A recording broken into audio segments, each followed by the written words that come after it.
Magandang umaga po sa lahat. Tayo nagbabalik ulit dito sa ating munting channel. Ayan, para mag-discuss ng coins kung magano na ang kanyang presyo sa ating mga online selling. Ayan po. Magandang umaga po sa lahat. Ang pag-usapan po natin ngayon ay pera po ng France. Ayan.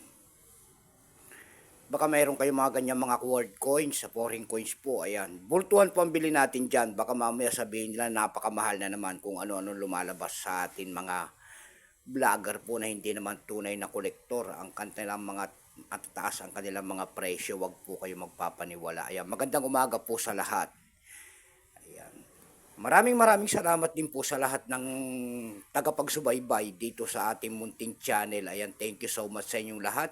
Lalo na po ang aking mga subscriber po. Thank you so much sa inyong lahat. Mabuhay po kayo and God bless. Magandang umaga po.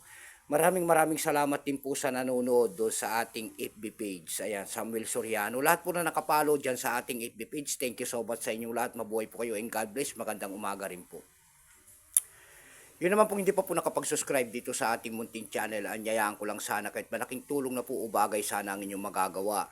Ayan, baka pwede naman pakidamay ang ating subscribe button, like and share para ma-update ko naman kayo sa mga bago ko pang gagawin mga video po.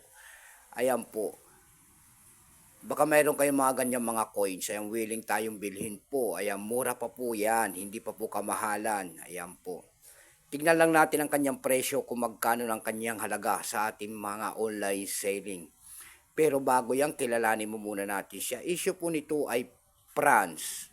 Period po, Fifth Republic, 1958 up to date po. Type nito standard circulation coins years, 2007 hanggang 2023. Value nito 10 euro cent, France. Currency euro 2002 up to date po. Composition yan ay Nordic Gold. Ayan. Hindi natin alam kung naisasanlayan kasi Nordic Gold yan. May bigat lamang itong 4.1 grams. May haba naman itong 19.75 mm. May kapal po naman itong 1.93 mm. Hugis po, syempre, bilog. Orientation yan ay coin alignment. Number NDAS 3510. Reference number KM-1410 po. Ito pong year 2012 na ito po ay 29%. Ayan.